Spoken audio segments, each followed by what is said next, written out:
चलिए अब आपको सीधा लिए चलते हैं दिल्ली, जहां पर बीजेपी की प्रेस वार्ता चल रही है, जिसको गौरव भाटिया और रमेश भिधुड़ी प्रेस वार्ता कर रहे हैं। अपने पास रखे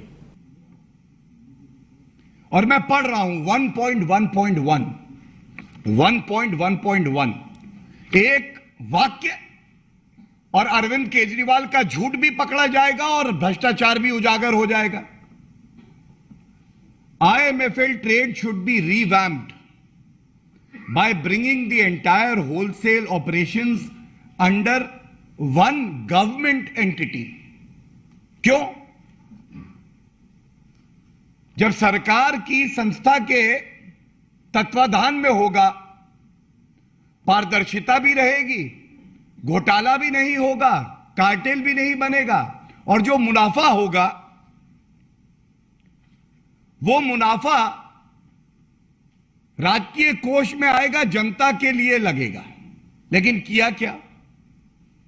सिफारिशें और जो नीति आई, सरकार में रहते हुए ये पहले मुख्यमंत्री और उप मुख्यमंत्री मनीष सिसोदिया है जिनको सरकारी संस्थाओं से ही नफरत है।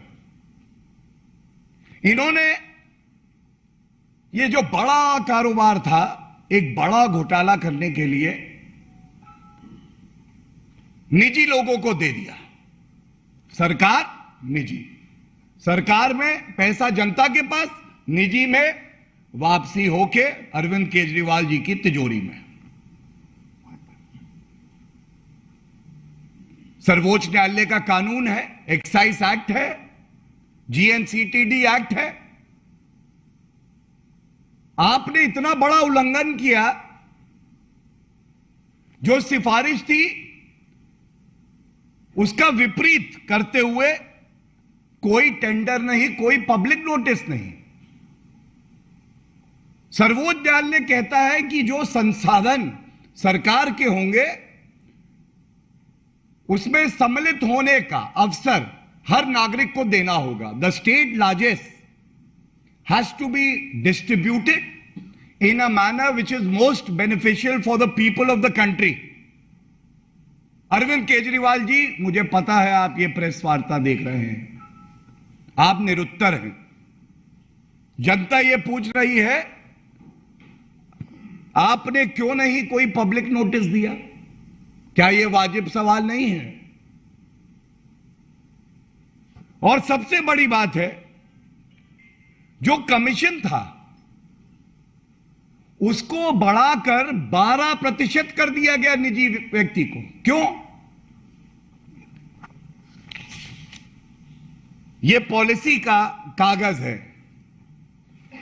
मैं समझता हूं यह सिफारिश है, सरकार की संस्था निजी।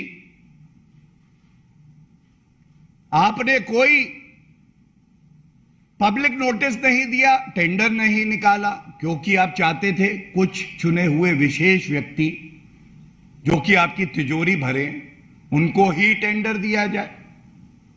और सबसे बड़ी बात है, जब कमीशन 2% थी उसको 12% करा, तो ये जो राजस्व का नुकसान हुआ इसकी भरपाई कौन करेगा? कट्टर बेईमान सत्येंद्र जैन, मनीष सिसोदिया, अरविंद केजरीवाल जी, आप ये तो बता दीजिए। इसके बाद यह सिफारिश की गई है। दूसरा जो बड़ा मुद्दा आता है, एक लाइन पढ़ूंगा और इसलिए पढ़ूंगा कि जब भारतीय जनता पार्टी कोई बात रखती है तथ्यों के आधार पे, बड़ी ईमानदारी से, जनता की बुलंद आवाज बन के रखती है, और जो भ्रष्टाचारी होते हैं, अरविंद केजरीवाल जैसे लोग होते हैं, ये थरथर कांपते हैं। मैं प्रमाण लेके आया हूं, सिफारिश हुई कि जिन व्यक्ति को रिटेल वेंडिंग का ठेका जाएगा वो लॉटरी सिस्टम से जाएगा। There should be a new lottery, it is recommended. और इसकी वजह भी वही है, जब लॉटरी होगी तो भाग लेने वालों की संख्या ज्यादा होगी, ज्यादा राजस्व आएगा। लेकिन किया क्या गया? पूरे दिल्ली क्षेत्र को 32 जोन में बांटा गया, लॉटरी नहीं की गई, और 16 ऐसे शराब के कारोबारी जो कि इनके साथ मिली भगत में इनको रुपया देंगे, उनका चयन करके हर किसी को 2 जोन दे दिए गए। अब यह बड़ा चिंताजनक है कि आप अपनी आबकारी नीति जो बनाते हैं उसमें सरकार के जो नुमाइंदे हैं उनका विवेक जरूरी नहीं है। जिनको भ्रष्टाचार करना है वो बता रहे हैं कि आबकारी नीति में ये वाला क्लॉज हमें पसंद नहीं है। 30 करोड़ रुपए का जो जुर्माना है उसको माफ कर दीजिए, 144 करोड़ रुपए जो देने हैं सरकार को उसको माफ कर दीजिए। ये तभी होता है अरविंद केजरीवाल जी, जिसको जनता ने जिम्मेदारी दी हो ईमानदारी से जनता की सेवा करने के लिए, वो खुद बेईमान हो जाए। और तीसरी बड़ी बात, ये बहुत अहम है, ये स्पष्ट था सिफारिशों में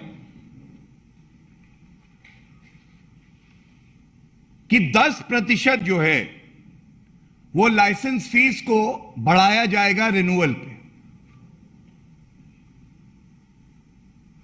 यहां पे और बड़ी एक लूट हुई। सिफारिश को आबकारी नीति में लाया गया और लिखा गया add 10% to account for year on year growth 10% of clause 6 में जो है उन्होंने बताया कैसे रेवेन्यू होगा, और इसके साथ उन्होंने कहा कि 10% बढ़नी चाहिए। लेकिन जब इसको लागू करने की बात आई, दबाव में आते हुए कहीं हमारी ये काली कमाई रुक ना जाए, ये 10% जो है वो लिया ही नहीं गया। इससे अनुमान है ये करीब 900 करोड़ रुपए का नुकसान राजस्व को हुआ है। 900 करोड़ रुपए केवल इस 10% जो बढ़ोतरी होनी थी रिन्यूअल पे फीस में, वो ना लेने से। अब ये सारी बातें कहते हुए मैं इतना ही कहूंगा, जैसा हमने कल भी कहा था, मनीष सिसोदिया जी कह रहे हैं 1 करोड़ का जो नंबर है वो एफआईआर में लिखा है।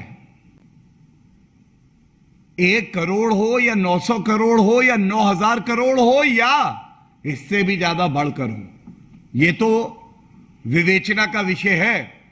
दूध का दूध और पानी का पानी हो जाएगा, सच्चाई सामने आएगी। और मनीष सिसोदिया जी आप कहते हैं मैं झुकूंगा नहीं, अरविंद केजरीवाल जी सर्टिफिकेट देते हैं ये कट्टर ईमानदार हैं। ये बात अलग है कि आजकल जिसको कट्टर ईमानदारी का सर्टिफिकेट अगर अरविंद केजरीवाल दे देते हैं तो वो जेल की सलाखों के पीछे जरूर जाता है। और ये भी बात स्पष्ट कर दें, अगर विवेचना पूरी तरह से हुई, सामने आई और आपका भ्रष्टाचार सामने आया, तो आप कानून के सामने झुकेंगे भी।